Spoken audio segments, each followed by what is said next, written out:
Sejam todos muito bem-vindos ao canal Espaço Apologético, né? Esse canal já tem mais de 1000 nomes. Eu vou colocar duas caras. Eu tava pensando em colocar duas caras no nome do canal aqui, já de tanto nome que eu coloquei nele. É Liga Apologética, é Pirata Barra Barrala, Estilo Periclitante, é Corsário Adventista. É tanta coisa que eu já coloquei nesse canal que eu tô indeciso. Mas, hoje eu tô com um entrevistado especial. Vou estar perguntando algumas questões.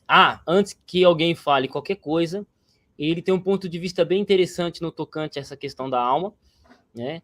Então, acho que a gente vai tá dialogando bem legal nesses assuntos assim. Acredito que boa parte de vocês já conhecem ele, o canal dele é bem maior que o meu, né? Ele já está na treta teológica há muito mais tempo, e a gente vai seguindo a caminhada. Eu sou Adolfo Clay e estamos falando com Harry do Evangelho Underground. E aí, Harry, beleza, meu amigo? Beleza, Adolfo. Graça e paz aí para você, para os seus telespectadores, para os seus inscritos. Aí é muito bom estar aqui com vocês, é muito bom trocar essa ideia. E espero aí esclarecer algumas coisas, acrescentar outras, enfim, fazer com que a live seja bastante legal, fluida aí. Pessoal, vocês que vão assistir essa live no meu canal Evangelho Underground, no nosso canal Evangelho Underground, porque eu vou pedir autorização para o Adolfo para baixar ela posteriormente e postar no meu canal, se inscrevam no canal do Adolfo também, ok? Eu vou deixar o link dos canais dele na descrição do vídeo, tá bom? É um cara intelectual aí na área da crítica textual, do grego e outros assuntos, vocês vão gostar. Quem ainda não me conhece, para quem ainda não me conhece, o Adolfo já falou aí, eu sou o Harry do canal Evangelho Underground, sou teólogo, autodidata, escritor, compositor, técnico em transações imobiliárias, e vou pedir também para o Adolfo deixar o link do meu canal na descrição aí do canal dele também. É isso aí, meu nobre. Teu canal é fácil de achar, é só escrever Evangelho Underground, Harry, e aí vai aparecer teus vídeos lá, ou colocar alguma coisa sobre imortalidade da alma, vai estar teus vídeos também, né? Curiosamente, o Harry, eu conheci o trabalho dele, uma vez ou outra eu fui notificado de um vídeo seu, né, que o YouTube notificou, de você até, de um pessoal até falando bem de você, falando, não, o cara lá concorda com a gente na questão da mortalidade da alma, só que eu não dei muita atenção a esse trabalho, falei, mano, a gente que é adventista, a gente já apanha de tanto canto que é lado que a gente já fica meio ressabiado, né? Isso é fato. Então, aí um dia, passado uns 2 anos, esse cara entra em contato comigo e fala assim, Adolfo, nós precisamos fazer uma liga teísta contra os ateus. Eu falei, mas cara, eu não tô nem aí pra essa discussão. Não, cara, mas é que eu já chamei uns malucos pra fazer parte, eles não podem, e você era o terceiro da lista, não era nem o segundo a chamada, era o terceiro, né? Eu falei, então vamos organizar. E aí ele criou um programinha no canal dele lá chamado Liga Teísta, onde que ele reúne alguns teólogos para falar sobre ateísmo, essas coisas também. O canal seu tá com quantos inscritos? A última vez que eu vi tava com 64 mil, era isso, né? Isso, 64 mil. Mas, como nós transmitimos aí muitos programas da Liga Teísta, né, eu acho que nós temos o mesmo amigo em comum, né, que deu aí a ideia principal sobre isso, né, o Lincoln, se eu não me engano. E, rapaz, caiu muito. O YouTube parou de recomendar os meus vídeos, o algoritmo, enfim, jogou o canal no limbo virtual youtubiano. Mas faz parte do jogo. Muitas pessoas que são inscritas no canal já me disseram que eu posto vídeos e tal, e elas não são notificadas, elas observam lá que o sino está marcado, a inscrição está ok, mas elas não são notificadas. Eu acho que deva ter sido por decorrência desses programas, porque antes disso, antes do Liga Teísta, o canal estava crescendo em números de inscritos e tal. Agora o alcance quase caiu, tipo, metade. 85%, não mais da metade, bem mais da metade, de Então, 85% a 90%. Mas é assim, Harry, não foi só o seu canal não, cara, o canal de todo mundo. O meu canal principal, no mês bom, Mês mediano, ele batia 30 mil visualizações por mês. 1.000 visualizações. Tinha dia que batia 1.000, 1.100, tinha dia que batia 900, mas a média era 1.000, 1.100 visualizações. Teve dia do meu canal principal, com 13 mil inscritos, bater sabe quanto, Harry? 400 visualizações.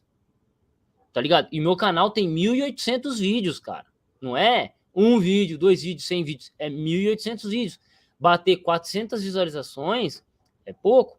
Então, o que acontece? Nos últimos 12 meses, no último ano aí de YouTube, essa entrada do YouTube, do Shorts, essa entrada da concorrência com o Kawaii, com o TikTok, e até o próprio Facebook também, Instagram, fez com que parte do público do YouTube migrasse. E aí o algoritmo do YouTube hoje, ele se comporta diferente, entendeu? Então não foi só seu canal não, cara, o canal de todo mundo, cara, assim, 90% dos caras que eu conheço, eles reclamaram que as visualizações caíram. São poucos canais hoje que estão subindo em visualização no YouTube. Mas também a gente não pode reclamar sobre essa questão do algoritmo, por isso que eu disse que acho, porque eu não entendo desse lance do algoritmo do YouTube. Mas em termos de conteúdo, o conteúdo que nós promovemos na internet não é um conteúdo chamativo no que tange às massas.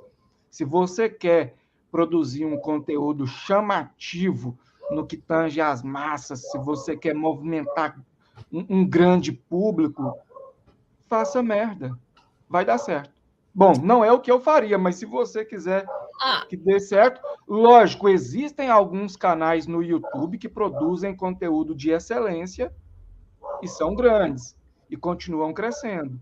Mas trata-se de uma minoria, assim, bem minoria mesmo. Não, o YouTube hoje, porque assim, o YouTube ainda para nós que mexe com, nós que trabalhamos com conteúdo de inteligência, estudo, essas coisas, o YouTube ainda é a melhor plataforma. Porque Instagram é horrível, TikTok bane os caras, o Kawaii é só peito e bunda, pelo que me falam, porque eu não tenho, né? O Facebook, ele não dá espaço para crescimento, é muito difícil alguém crescer dentro do Facebook. Então, assim, o YouTube ainda tá ruim, mas tá bom, tá ligado? Então, eu não tenho o que reclamar do YouTube em si, mas é por causa da concorrência. Por mais que o YouTube ainda seja o chefão, é a concorrência. Então, vários canais perderam visualização, caiu, alguns bem poucos se mantiveram, mas estamos na luta aí. O nome do canal é Evangelho Underground, ô Caipira. É Evangelho Underground, tá? Se inscreve lá no canal dele. Mas, ô Harry, me explica, cara, como é que um mineiro, como você, já dá para ver o seu sotaque aí, veio parar na internet e estudar teologia? Conta um pouquinho a sua história, mano. Lugares que passou. Eu sou mineiro, nascido em Uberlândia, mas eu moro a vida inteira em Goiânia. Me trouxeram para Goiânia, eu era criança de colo ainda. Eu sou apenas nascido em Uberlândia. Se bem que depois de adulto eu voltei para Uberlândia, morei uma pequena temporada lá no bairro Lagoinha. Cara, muito bom.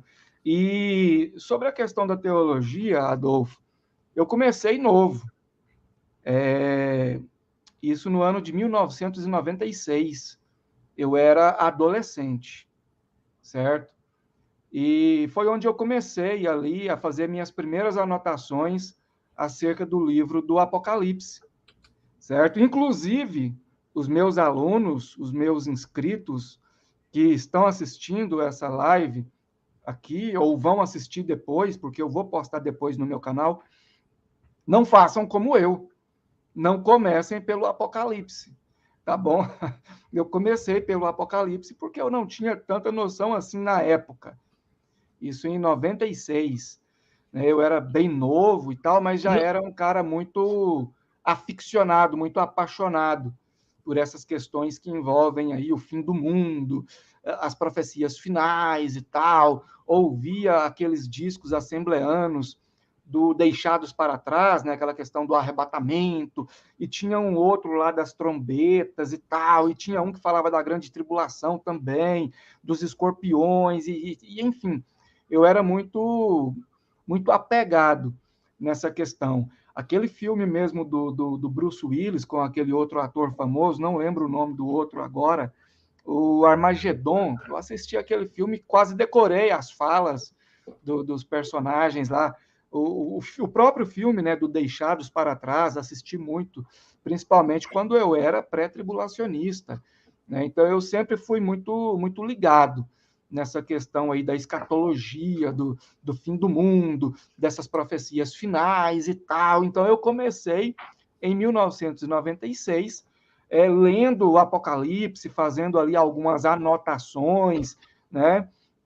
E pesquisando dentro do meu contexto etário, dentro do meu contexto socioeconômico, né, digamos assim, e porque naquela época era difícil, cara, você fazer uma pesquisa, né, você ter acesso aí a algo mais denso no que tange as informações. Hoje é fácil.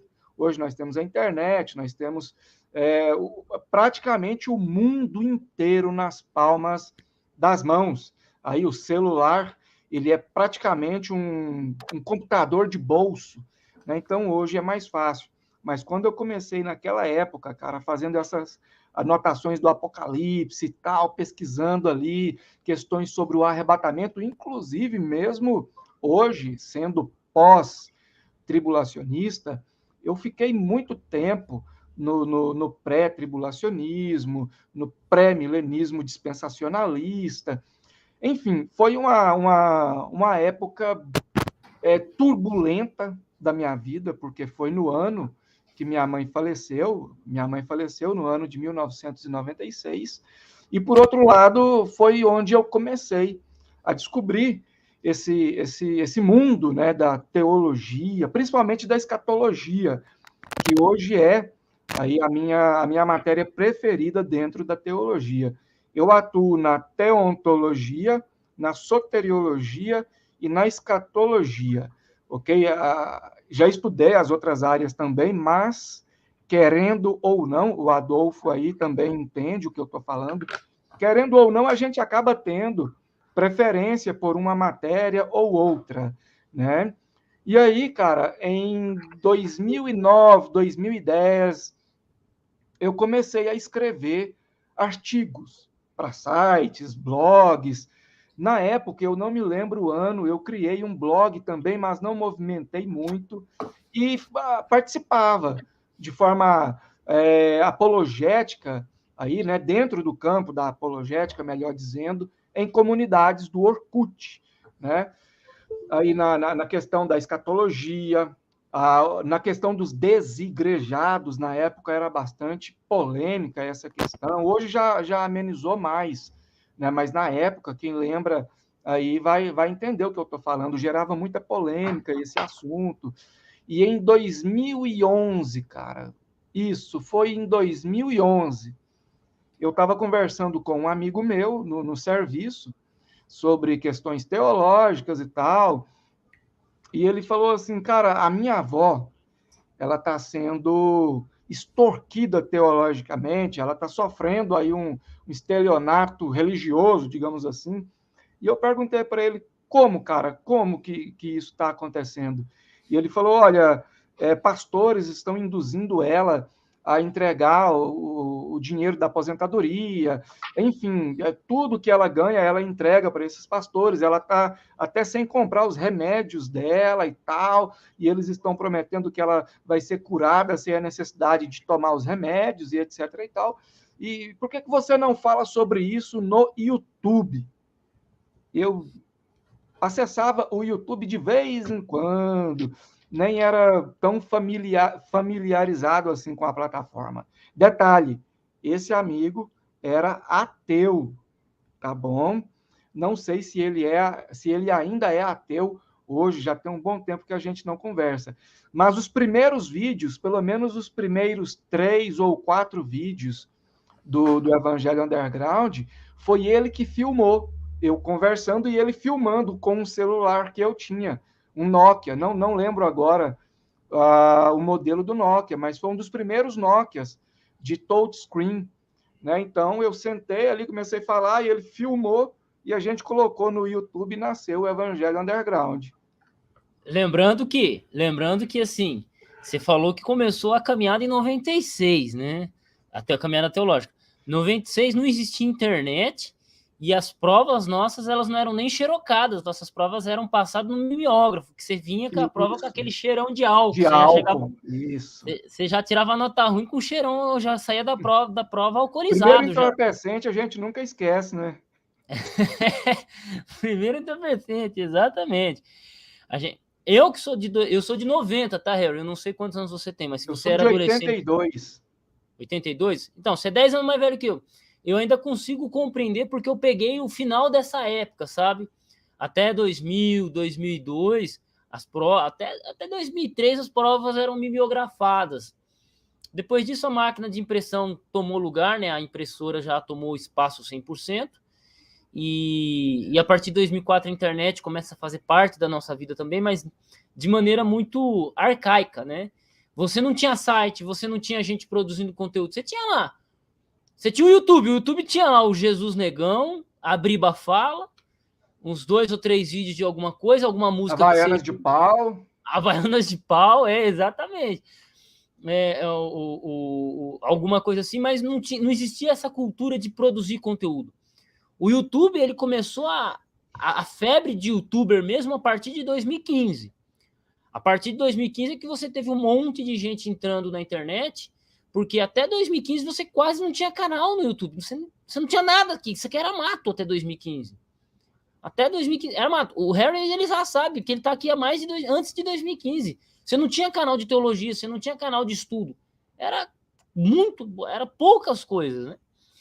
Então, quando eu falo essa história que começa aí a partir de 2010, 2015 para frente, você tem uma molecada hoje, os adolescentes, eles são tudo nascidos de 2010 para frente. Quem tem 13 anos, cara, eles não entendem. Pra você falar o que é Orkut, eles não falam o que é Orkut, MSN, né?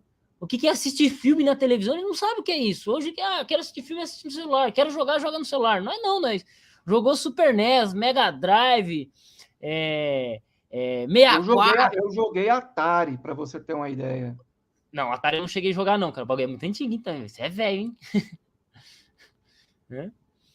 E para você ter uma ideia, quando eu comecei no YouTube, eu falei sobre a questão do dízimo, falei sobre falsos profetas e falei sobre arrebatamento, que eu estava doido para falar sobre arrebatamento, sobre escatologia, que sempre foi e é a minha grande paixão dentro da teologia.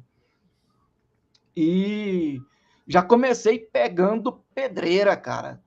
Logo ali em 2011, ali, eu já comecei debatendo com o Fábio Sabino, o professor Fábio Sabino, que hoje é amigão meu, pessoa que eu gosto, que eu respeito demais. E a gente discutia no YouTube, na época era Hangout, o nome do programa que a gente usava. Mas o Sabino debatia a questão do arrebatamento, se vai acontecer, se isso é invenção, criação do apóstolo Paulo, onde Jesus falou do arrebatamento, se Mateus capítulo 24 era só para os judeus, se nós devemos ser preteristas, historicistas, futuristas, se tudo já se cumpriu no ano 70, e por aí foi, cara. Então eu já comecei pegando pedreira forte mesmo, porque o Sabino, na época, ele já tinha canal no YouTube e já era intelectual na área dele. Você entende? Eu estava ainda no sistema denominacional em 2011, certo? Eu ainda estava dentro do sistema denominacional, eu já tinha alguns materiais em PDF, mas não muitos. Eu ainda tinha uma visão soteriológica diferente da que eu tenho hoje, mas na escatologia eu já conhecia algumas coisas. Então já comecei pegando pedreira. O Newton César, que hoje, se eu não me engano, é ateu, tem canal no YouTube também e tal. A gente debateu muito, ele era pastor na época, me ajudou bastante. Teve vez de eu ligar para ele, pedir oração. Ô, Nilton, olha, ora aí para mim aí, cara, ore aí para mim e tal. E, cara, uma época conturbada e uma época, se bem que na maioria das minhas fases eu tive um certo grau de problemas aí e tal, mas coisas pessoais fazem parte da vida e ajuda a gente a adquirir mais estrutura, mais bagagem para levar a vida adiante. Né? Mas eu já comecei pegando pedreira forte aí no YouTube, cara. O Dosani, o Bispo Dosani, que hoje tem canal no YouTube, canal grande também. outro, um amigo nosso que faleceu, o Fábio, o Fabinho, né? E outros aí, não me lembro agora o nome de todos. Na época também tinha o Caco Rocha. Era uma galera, bicho. A gente começava a discutir aí no Hangout, aí varava as madrugadas. Você tá entendendo? E eram discussões boas, aprofundadas e respeitosas. Lógico, não quero generalizar, mas bem diferente da maioria dos debates que a gente vê hoje.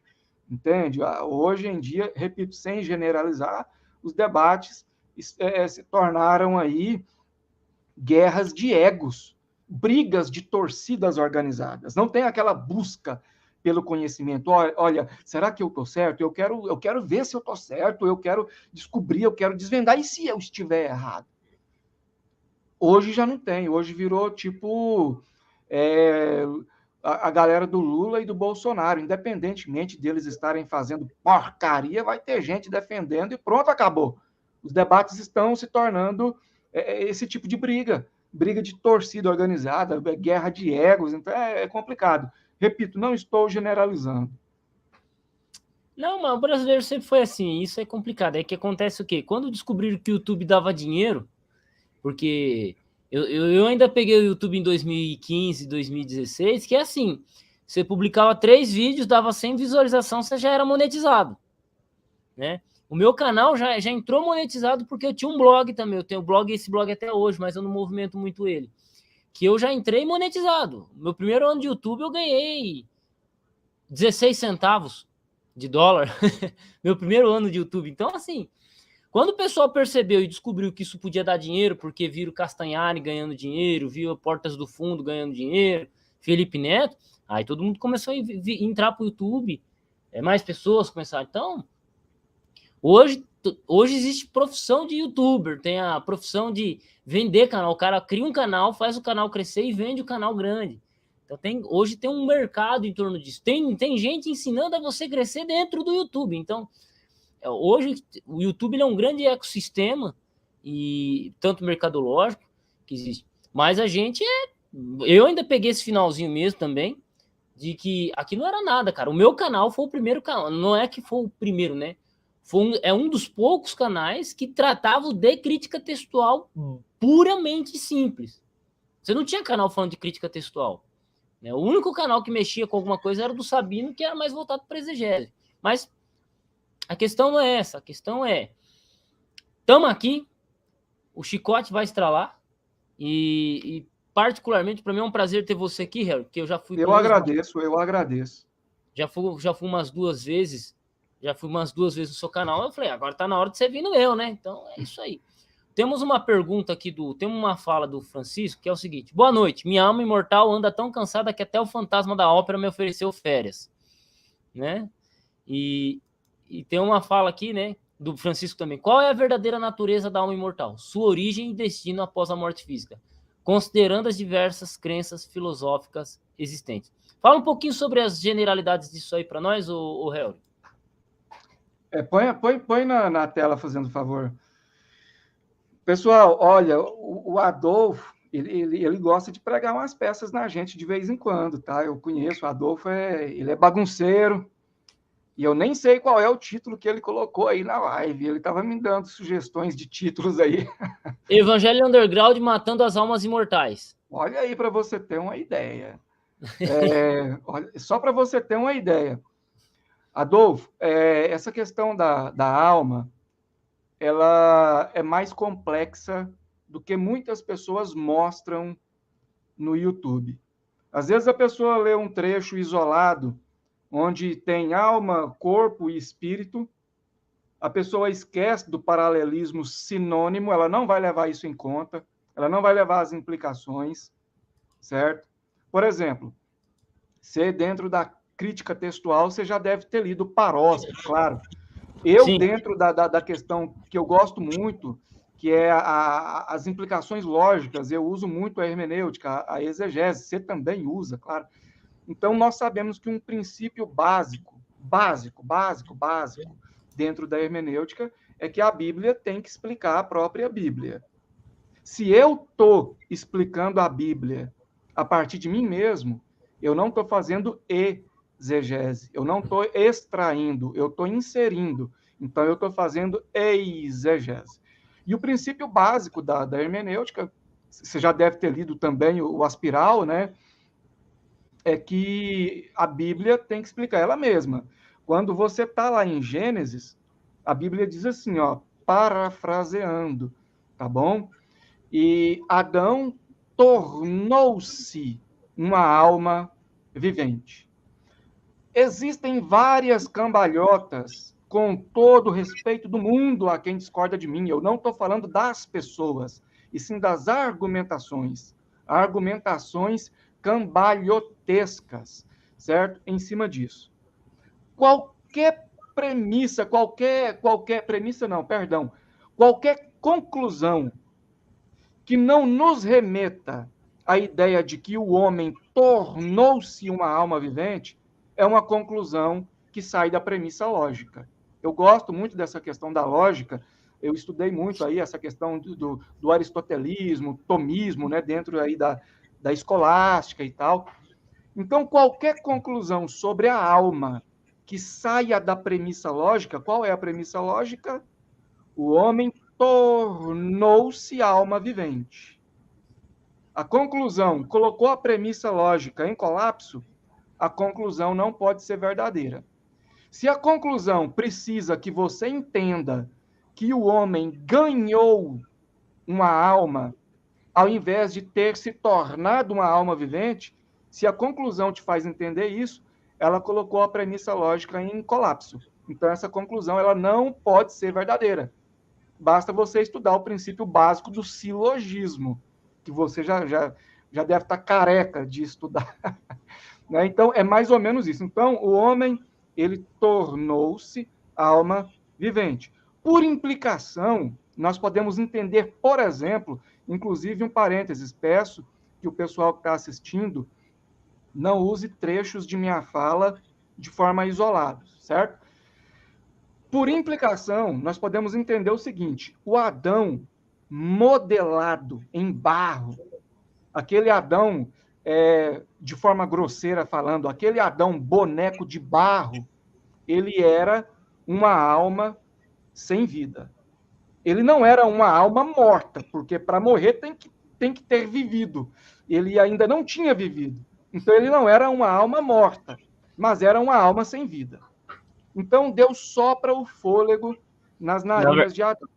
Na verdade, ele era só um casco, né? Ele era só um casco de barro, ele era uma modelagem de barro. Isso. Mas por implicação, por ele ter sido feito por Deus, por ele ter todos os órgãos ali, nós podemos entender que ele era uma alma sem vida, por implicação.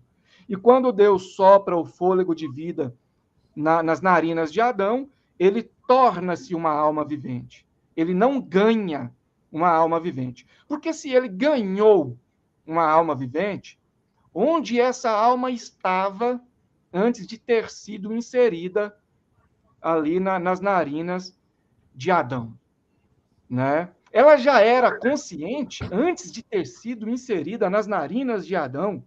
Então, por que a Bíblia não diz que Adão ganhou uma alma vivente? A Bíblia diz que ele se tornou uma alma vivente. Eu tenho um curso de escatologia onde eu explico isso de uma forma completa, mais aprofundada, dentro do holismo. Explico também a questão da tricotomia, dicotomia, dualismo e etc. e tal.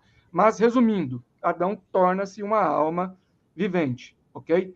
Aí nós temos uma passagem bastante usada no Antigo Testamento, que vai dizer assim, e Eliseu, é Eliseu mesmo, né? Deitou-se, eu estou parafraseando, ele deitou-se ali sobre o corpo do garoto e começou a orar a Deus. Deus, faça com que a alma deste menino volte a entrar no corpo dele, ou volte a esse menino, faça com que a alma desse menino volte. E aí as pessoas diziam assim, tá vendo? O homem não se tornou uma alma, ele ganhou uma alma. Só que em algumas versões, nós já temos uma tradução diferente. Se eu não me engano, a King James, pelo menos em inglês, ela vai dizer que aquela tradução, aliás, ela vai trazer esse texto em uma tradução que diz, e o profeta, né, Eliseu, no caso, rogou a Deus para que a vida tornasse aquele garoto. Ok? Então, eu sou holista. Porém, eu tenho alguns pontos diferentes da maioria dos holistas. A maioria dos holistas acreditam no sono da alma. Eu não acredito no sono da alma. E também não acredito, pessoal, em consciência da alma após a morte e antes da primeira ressurreição. Não, eu acredito no fator kairosfera.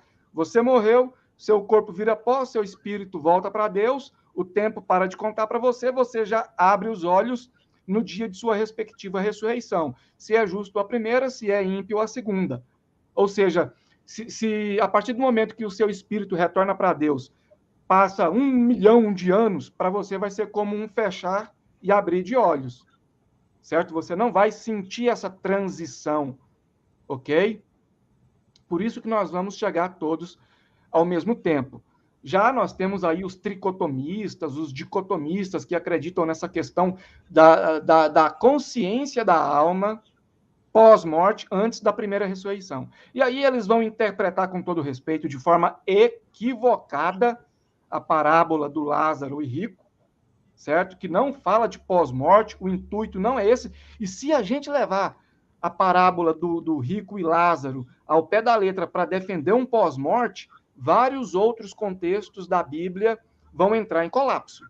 É por isso que eu digo, quando você abraça uma doutrina, você tem que abraçar as implicações que essa doutrina gera. E aí, a essa questão da consciência da alma depois da morte e antes da ressurreição, cabe mais aos dicotomistas, que são mais antigos.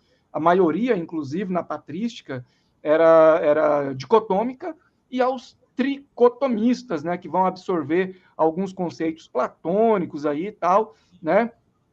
Então, o dicotomista vai dizer que alma e espírito são termos intercambiáveis. Eu não creio dessa forma, mas, de qualquer forma, a dicotomia também ensina que a alma continua consciente depois da morte e antes da ressurreição. E eles também vão usar, com todo respeito, claro, a passagem isolada de Apocalipse, se eu não me engano, capítulo 6, onde fala das almas clamando debaixo do altar, pedindo vingança. Como que almas cristãs vão clamar por vingança? Como que almas vão vestir vestes brancas? Se ela é uma entidade imaterial e autônoma, como que uma entidade imaterial e autônoma dentro da visão dicotômica e tricotômica? Se ela é uma entidade imaterial e autônoma dentro da visão dicotômica e tricotômica, como que uma entidade assim vai vestir vestes brancas? Por que elas estão clamando por vingança, se são almas de cristãos? Então quer dizer que quando Deus fala assim, o sangue de Caim, aliás, Caim matou Abel, né? O sangue de Abel clama, então quer dizer que sangue clama, sangue. Então é preciso entender essa questão das linguagens, certo? Agora, eu entendo que por ocasião da primeira ressurreição, você pode ver isso em 1 Coríntios 15, 51 até 53. Por ocasião da primeira ressurreição, a alma do justo será tornada imortal. É o que o apóstolo está dizendo. E aquilo que é mortal será revestido de imortalidade. Por que nós morremos? Por causa do pecado. Por causa do pecado, a morte entrou no mundo. Mas vamos lá. Vamos supor, aqui só para encerrar, para você falar também. Vamos supor que ali, em 1 Coríntios 15, quando o apóstolo Paulo diz, e aquilo que é mortal será revestido de imortalidade. Vamos supor que ele esteja falando só do corpo. Só que esse mortal, ele está ligado àquilo que é corruptível. Porque nesse evento, aquilo que é corruptível será revestido de incorruptibilidade. Então, se apenas o corpo é mortal, se apenas o corpo é corruptível, então quer dizer que a alma ela não sofreu com o pecado original? Ela não precisa ser revestida de imortalidade, sendo uma entidade autônoma, ela não foi afetada pelo pecado original, ela não foi afetada pela corrupção? Bom, isso aqui é um resumo. Eu poderia traçar melhor essa argumentação e formular perguntas melhores, mas eu estou sem o material aqui, minha memória, assim, decor não é Uhum. muito boa. Não, tá top já. Inclusive, você falou aí sobre as almas vestirem roupas. É tão plausível isso que o Jamiers ficou de trazer para nós aqui uma resposta, de que ele traria o desenho do corpo do corpo da alma imaterial. Né? Ele traria o desenho da alma imaterial. Até hoje ele não trouxe. Para Né? você ter uma ideia, perdão por te interromper, mas só para você ter uma ideia. Vamos supor, nós temos corpo, Não, a alma e live é sua. espírito. Hoje é você que fala. Fica de boa. Dentro da tricotomia, vamos supor, aliás, dentro da tricotomia que de fato temos corpo, alma e espírito. Na dicotomia nós temos corpo, alma e espírito, mas alma e espírito falam da mesma coisa. Seriam termos intercambiáveis. Então, dentro da tricotomia, nós temos corpo, alma e espírito. Certo? Por isso o conceito de três, por isso tricotomia. Alegando que o espírito é a entidade que como que eu posso dizer? Que faz com que a alma consiga comunicar-se com Deus, aí fica aquela questão, porque na morte o corpo apodrece, o espírito volta para Deus e a alma fica consciente. Mas se é o espírito que faz com que a alma consiga comunicar com Deus, então quer dizer que depois da morte a alma não consegue comunicar mais com Deus, porque o espírito voltou para Deus, o corpo apodreceu, ficou só a alma imaterial, consciente por aí. Você entende? Então, a própria tricotomia, com todo o respeito do mundo aos meus amigos tricotômicos, não estou aqui para doutrinar, para gerar regras, para, enfim, eu estou expondo de forma hiper resumida aquilo que eu entendo da Bíblia. Então, se eles alegam que é o Espírito que faz com que a alma consiga comunicar-se com Deus, então o corpo morre, apodrece, o Espírito volta para Deus, a alma fica consciente e tal, sem comunicar com Deus, porque ela já não tem mais aquela unidade com o espírito. Então, o ser humano ele é uma unidade psicossomática completa, ok? Completa. Morreu o corpo, o espírito volta para Deus, Kairos, aí já não é Cronos, aí já é Kairos. Podem se passar 1 milhão de anos. É como se a pessoa fechasse os olhos aqui e abrisse os olhos no dia de sua respectiva ressurreição. É por isso que na ressurreição não existe reencarnação. Porque, veja bem, Adolfo, acompanhe meu ponto de vista. Se eu tiver errado, você que é mais entendido que eu nessa área, você pode me corrigir, fique à vontade. Veja bem, o homem ganhou uma alma. Porque dentro da tricotomia, por exemplo, o homem ganha uma alma. Ele não se torna uma alma vivente, ele ganha uma alma vivente. Tá, ok. Aí, na ressurreição, essa alma vivente torna a voltar para o corpo e o corpo torna-se imaterial. Nós não tivemos uma ressurreição, nós tivemos uma reencarnação. Você entende? Porque até no mundo espírita, você vai ver isso no kardecismo e em outras derivações, certo?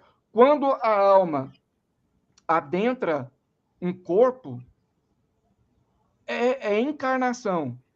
Quando ela volta para o plano espiritual, para o plano, enfim, para outro plano, entenda como quiser, e volta a entrar dentro de um corpo, não é ressurreição, é reencarnação.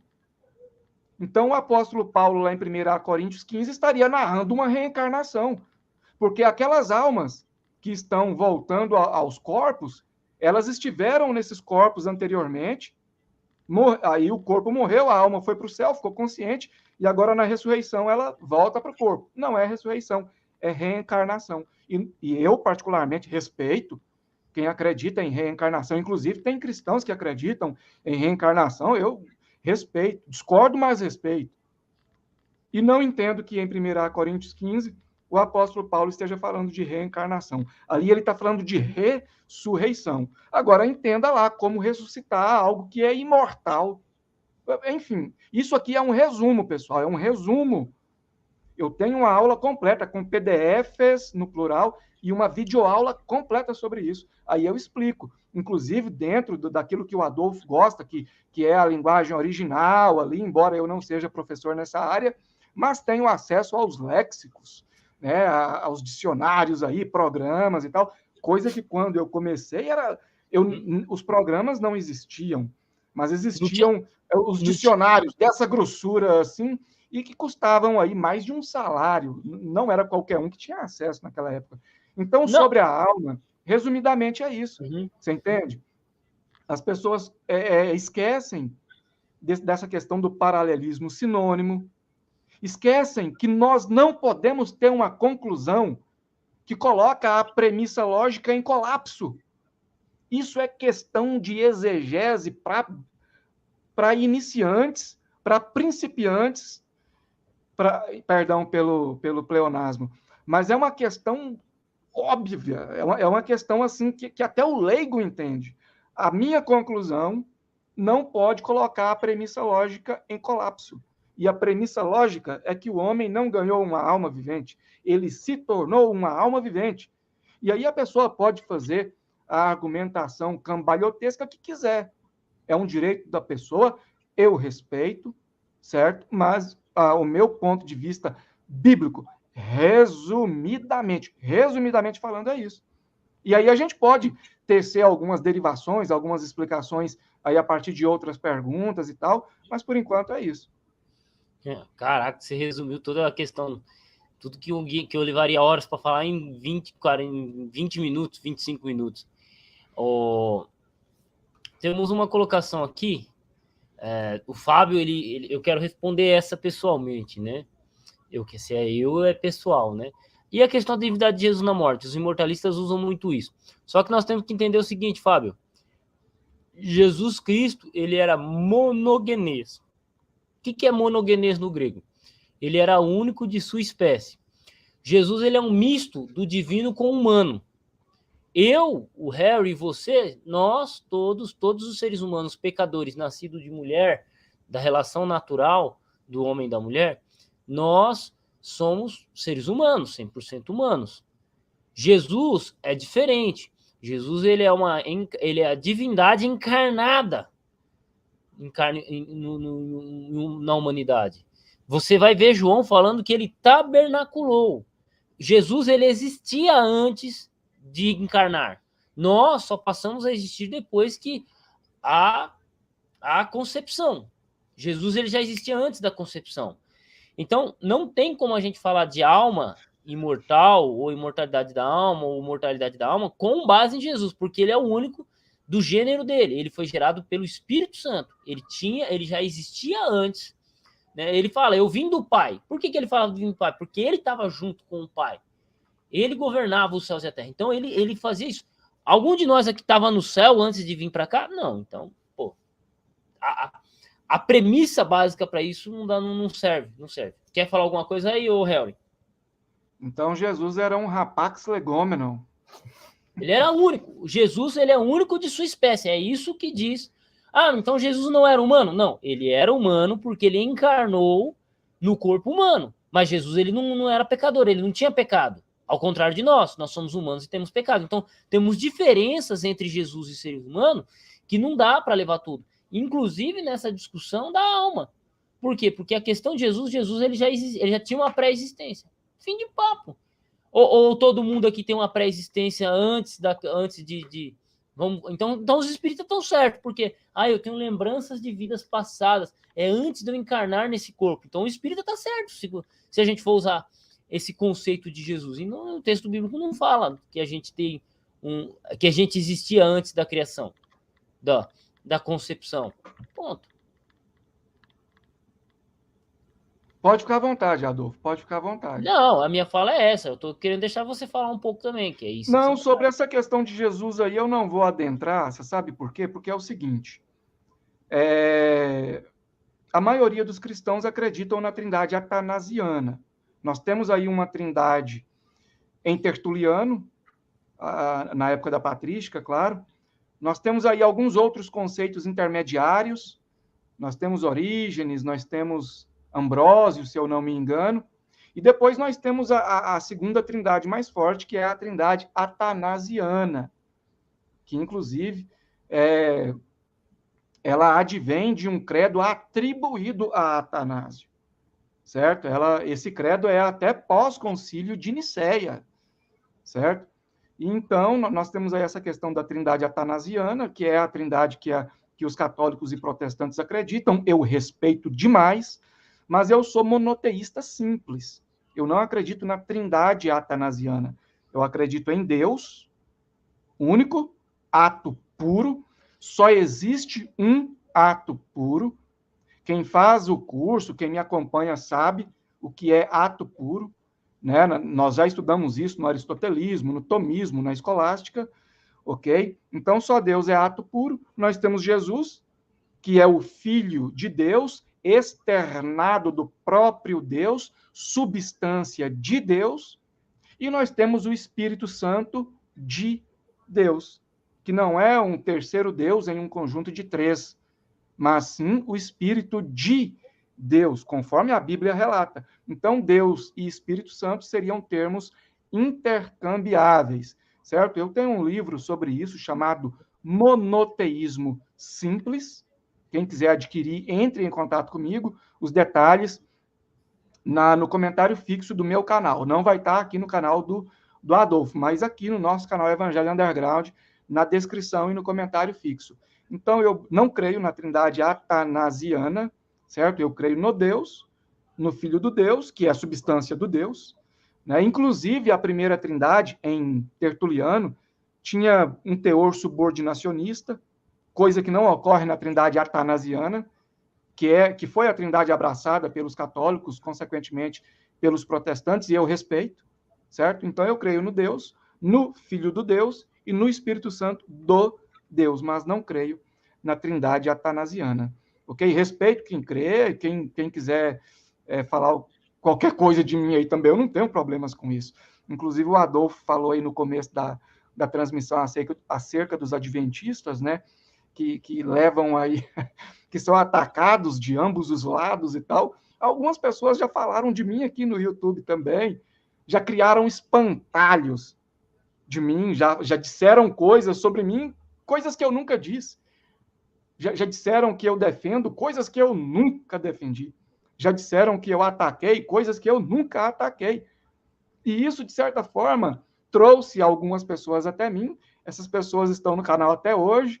Muitas já compraram meus materiais e algumas já mudaram de doutrina por decorrência disso. Então, se você souber usar o hate, é hate que fala, o haterismo, a seu favor, cara, você colhe frutos, entende? É só você saber jogar o jogo. Hoje eu não estou jogando esse jogo com tanta constância porque eu não estou tendo tempo, certo? Eu estou produzindo aulas para o curso de Teologia Geral, estou produzindo aulas para o curso específico de Escatologia, estou terminando de escrever 2 livros, certo? Vou voltar a atender clientes na minha antiga profissão, eu sou técnico em transações imobiliárias e estou formando em psicanálise. Além de que eu tenho minha família, tenho neném de colo, você entende? Então, eu não tenho tempo para jogar esse jogo mais. Mas enquanto eu estava na ativa com mais tempo no YouTube, eu joguei, modéstia à parte, joguei bem esse jogo aí e consegui usar o haterismo aí das pessoas que inventaram mentiras sobre mim. Eu usei isso muito bem a meu favor, obrigado. O hater, ele é da hora, porque assim, tanto aquele cara que te acompanha quanto aquele cara que te odeia, os dois, eles te dão visualização. Os dois comentam. Porque tem aquele cara, Adolfo, eu gosto do seu trabalho. Ele te assistiu 2 vezes e não assiste mais.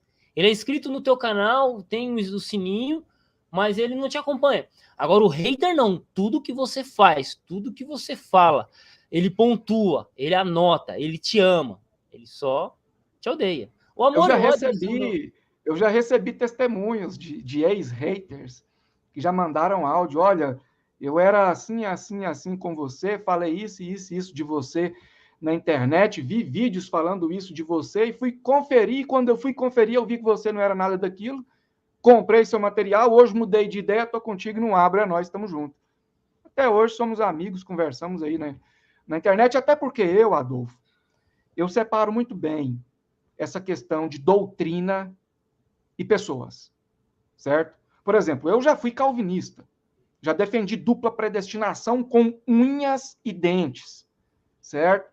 E já estudei os materiais, confissões, confissões helvéticas, gaulesa, CFW, que é a Confissão de Fé de Westminster, os documentos produzidos no Sínodo de Dort, as Institutas de Calvino, sistemáticas, Louis Berkhoff, tem aqui, ó. Eu só não vou tirar aqui porque se eu tirar aqui eu vou ter que mexer no modem e vai dar problema. Está aqui a sistemática de Louis Berkhoff. Já defendi toda essa questão calvinista. Olha, Romanos 9, vasos de honra, vasos de ira. Tá aqui, é dupla predestinação, até que eu enxerguei o contexto. E falei, rapaz, então o livro está dividido em blocos. Esse capítulo não é uma nova carta dentro da mesma carta. Esse bloco começa no 8 e termina no 11. Capítulo 8, né? Começa no capítulo 8, termina no capítulo 11. Então aqui tem a questão do verbo, etc. Saí. Esse versículo usado no Evangelho. Ninguém vem a mim se o Pai que me enviou não o trouxer. Então tem a questão da etimologia da palavra helcó, tem o contexto, tem essa outra fala de Jesus aqui, ó, porque se isso aqui está falando isso, então Jesus entrou em contradição aqui, e etc. E tal. Comecei a estudar, sair. Hoje, grande parte dos meus amigos na teologia ainda são calvinistas, alguns já saíram. E eu respeito os calvinistas, inclusive os que não são meus amigos. E grande parte dos meus amigos na teologia são calvinistas. Inclusive, tenho amigos que são ocasionalistas, que são mais radicais ainda que o próprio calvinismo supra, porque nós temos o infra e o supra. Aí eu não vou adentrar na questão do calvinismo clássico, o calvinismo mais modernizado, não vou entrar, ok? Mas eu me dou bem com esses caras, a gente conversa, a gente troca ideia, dá risadas. Então, eles sabem que eu sou contra a doutrina e não contra as pessoas. Ok? Então, eu tenho amigos que são tricotômicos, que são dicotômicos, tenho amigos pré-tribulacionistas, inclusive que eu gosto muito. Eu vou citar aqui alguns, não dá para citar todos, eu vou cometer injustiça. Já vou citar sabendo que eu vou cometer injustiça. Eu vou citar, por exemplo, o professor Matheus Rangel, amigo nosso em comum, que é pré-tribulacionista. E não é inteligente, é super inteligente. É um cara que está acima do que nós podemos chamar de acima da média. É pré-tribulacionista, é amigo meu, eu respeito demais, gosto dele. Professor pastor Átila Ribeiro, que é outro intelectual do pré-tribulacionismo no Brasil. Professor e pastor Natan Rufino, outro intelectual do pré-tribulacionismo no Brasil. Vou citar um agora para já dar uma alfinetada. Pastor Elias Soares faz parte do mesmo grupo que ele, a gente conversa no grupo de pastores e professores, e conversa, e troca ideia de boa, tranquilo.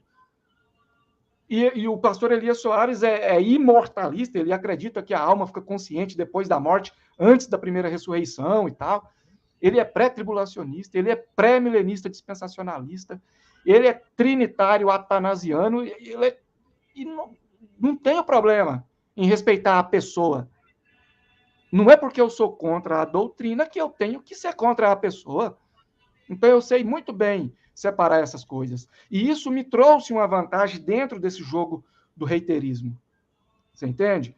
Porque eu consegui lidar com essas pessoas muito bem no campo teológico, argumentativo, saiu disso, lidei muito bem com elas no âmbito pessoal, no âmbito amistoso. Ok? Por isso que muitos canais que praticaram esse reiterismo me ajudaram e muito, certo? Não vou dizer que me tornei amigo dessas pessoas porque eu nem converso com elas e tal, mas também não vou dizer que desejo mal de forma alguma. Isso é o jogo, faz parte. Se você está colocando sua imagem a jogo, sua cara a tapa, faz parte, meu amigo. Faz parte. Nunca fui atrás de ninguém. Eu vi o cara fazendo espantalho de mim, falando coisas de mim que eu nunca disse, coisas de mim que eu não sou. O Harry defende isso. Eu olhei e falei, o quê? Pô, nem eu sabia que eu defendia isso. Vou pesquisar mais acerca de mim mesmo. Mas nunca fui encher o saco. Olha, você não pode fazer isso. Nunca. Liberdade, meu amigo. Assim funciona o jogo e é assim que tem que ser. Eu penso dessa forma, é contigo. Cara, é assim, a gente já tá finalizando a live, estamos com 54 minutos de live. É assim, a gente tem que fazer nossa caminhada, nossa parte. É o que eu sempre faço, né? Eu caí nas tretas apologéticas por engano. Eu não entrei porque eu quis.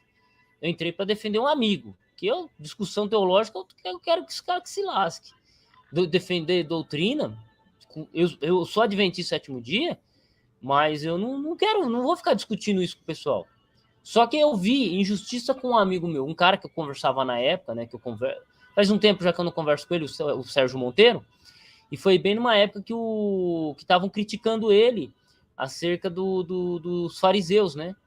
Acerca Eu lembro, eu até então, gravei sobre isso. foi aí que eu entrei nessa questão foi aí que eu entrei na apologética, entrei no meio adventista mesmo, porque eu comecei a gravar vídeos defendendo o Sérgio Monteiro, e aí dali aflorou o lado apologético meu, que eu nem eu sabia que eu tinha direito, porque é assim, se você entrar no meu canal principal, que é o Adolfo Clair, você não vai ver um vídeo meu defendendo o sábado, você não vai ver um vídeo meu falando sobre imortalidade da alma. Aí você fala, mas por quê? Porque, cara, não adianta a gente discutir doutrina se o cara ele é incapaz de fazer uma análise aprofundada sobre um tema. Então, peraí. Antes do cara engatar a quarta marcha no carro e andar, ele tem que aprender a ligar o carro, engatar a primeira e seguir. Entendeu? Ele tem que saber o que é embreagem e o que é freio. Se ele não sabe o que é embreagem e o que é freio, como é que ele vai engatar a quarta marcha? E outra coisa, por exemplo, grande abraço aí para o pastor Sérgio Monteiro, que é amigo meu também, é pessoa que eu admiro, e é um cara acima da média também. Inclusive, eu já vi pessoas assembleanas, por exemplo, dizendo, olha, eu não compactuo com as doutrinas adventistas, mas é inegável o teor, a profundidade intelectual do Sérgio Monteiro. Você entende? Qualquer pessoa, por mais leiga que ela seja, ela vai ver um ensino, uma exposição do pastor Sérgio Monteiro, ela vai ver que é um cara que tem um intelecto monstruoso, um cara que, né? Uhum. E aí, cara, às vezes a gente vê uma questão que isso me dá. Eu não sou melhor do que ninguém, não quero ser arrogante. Se você quiser achar isso, ok. Você que está assistindo, quiser pensar que eu estou sendo arrogante, eu não tenho problema com o que as pessoas vão pensar de mim. Eu tenho alguns problemas com aquilo que eu penso de mim. Então, eu procuro, né? Mas, por exemplo, eu vejo algumas pessoas, eu vi na época algumas pessoas atacando, falando do pastor Sérgio Monteiro, cara, pessoas que não têm o menor gabarito teológico possível. Irmão, quando você for falar de alguém, você tem que ter uma equiparação, você tem que entender pelo menos o mínimo daquilo que a pessoa está dizendo, para então você tentar argumentar. Você entende? Porque, cara, eu vejo, por exemplo, você, o professor Euler, o professor Rangel, o professor Ferreirinha, nessa questão da linguística. Eu entendo algumas coisas, certo? Dentro dessa questão do grego e tal. Entendo algumas coisas, mas não é suficiente para debate, não é suficiente para uma conversa com vocês. Se eu for conversar com vocês dentro dessa questão, eu vou perguntar, eu vou indagar, eu vou tentar absorver conhecimento. Eu não vou querer refutar. Você entende? E as pessoas, cara, eu vi pessoas sem o básico do entendimento daquilo que estava sendo dito, querendo afrontar o pastor Sérgio Monteiro. Eu falei, meu pai amado, a internet traz coisas boas, mas também tem esses efeitos colaterais. Né? Porque, cara, não pode ser assim. E olha que eu, Adolfo, eu dou aula de teologia em curso livre, mas eu sou autodidata, cara, na teologia. Eu não tenho formação teológica nenhuma, eu sou autodidata na teologia. Agora, é lógico, as pessoas, os autodidatas, eles bebem de acadêmicos, eles fazem suas pesquisas e tal, mas puxe aí o currículo do Sérgio Monteiro. para você ver. O currículo desses outros que eu citei, pessoas intelectualmente altamente respaldadas. Dentro da apologética, aí, por exemplo, questão adventista, não acredito no sono da alma, não acredito na questão do juízo investigativo, mas você acha que eu tenho coragem de tirar a importância apologética que tem um Ezequiel Gomes dentro do cenário atual? Eu não tenho essa coragem. Discordo de muitas coisas com Ezequiel Gomes, que é amigo meu também, às vezes converso com ele, já pedi algumas dicas para ele ali sobre criptomoedas e tal, e ele tem a importância dele dentro do cenário apologético. Agora, eu vejo alguns movimentos apologéticos, você até me perdoe aí se eu estiver prolongando demais minha fala, mas é o seguinte, eu vejo alguns movimentos apologéticos aqui no Brasil que estão pouco se lixando para o correto. Eles querem defender aquilo que foi ensinado como certo para eles. Pronto.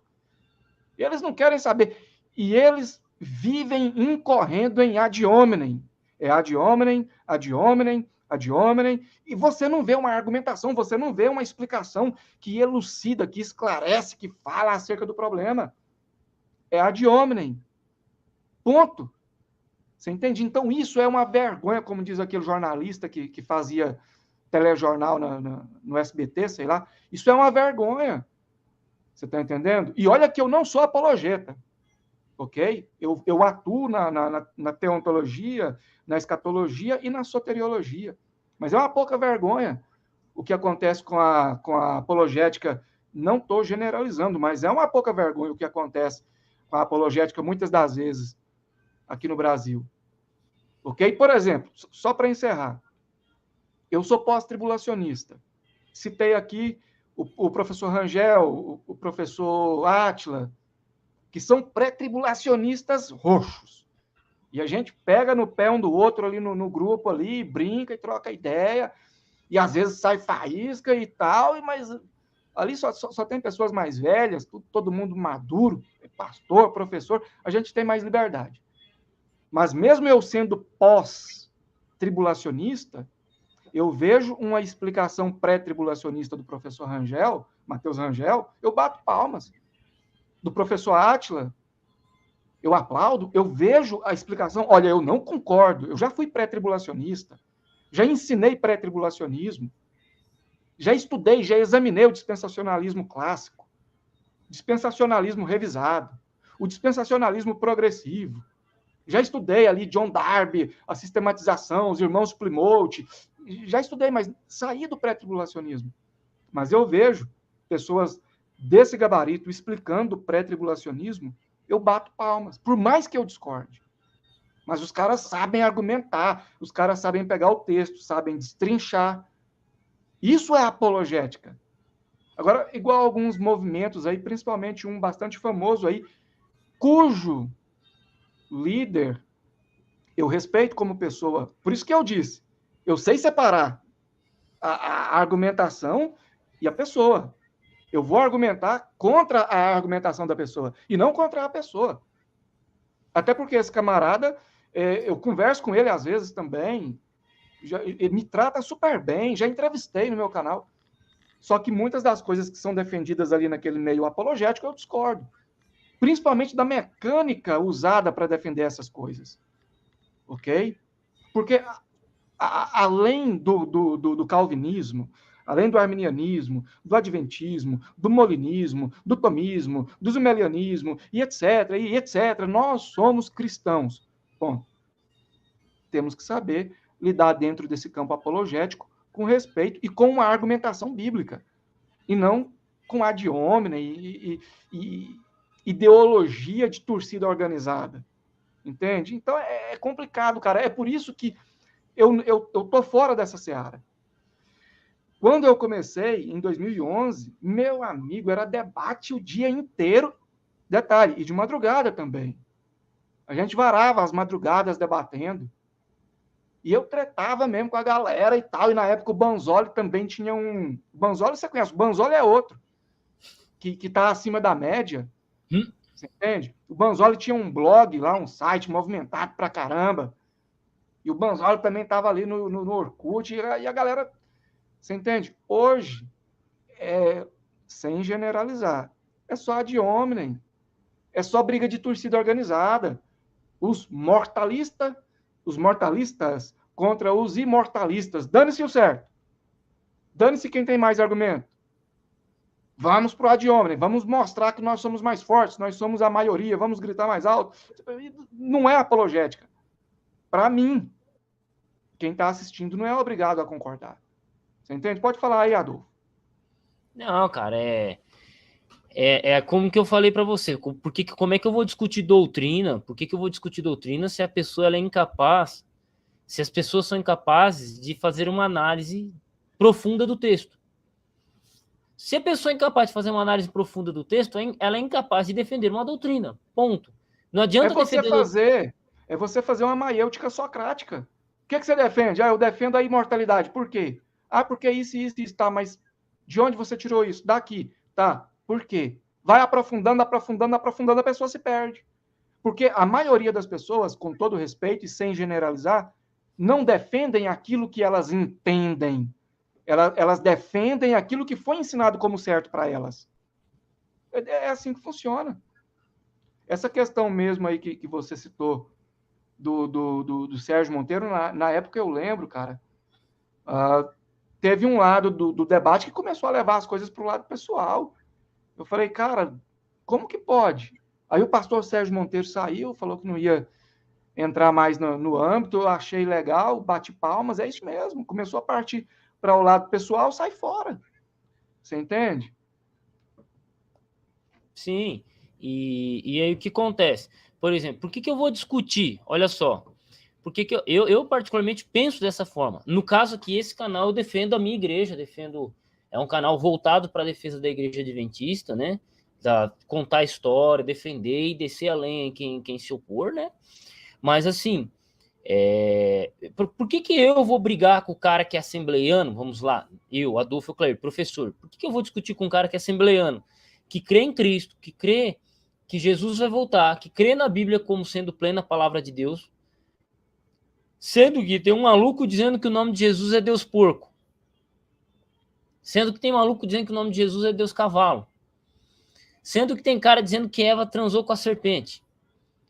Sendo que tem uma tonelada de ateus aí usando a Bíblia, né, distorcendo textos bíblicos, entendeu? Então, assim, por que eu vou discutir com um cara que pensa, tem a mesma fé que eu, a base de fé que eu, tem a mesma fé que eu, e eu vou desqualificar ele, enquanto que eu tenho problemas maiores para lidar.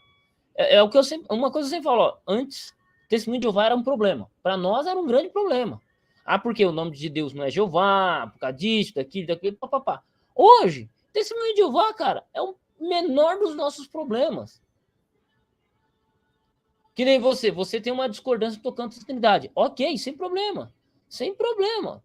Só que tem gente que está defendendo coisas que são absurdas, né? E não estou nem falando da discordância de trindade ou não trindade, mas cara defendendo que existiam vários deuses e por aí vai, né? Que são vários deuses, então é um bagulho muito louco. Então eu acredito que tem problemas maiores. Só que nesse jogo é aquilo, ganha quem fala mal de adventista, né? Então é complicado.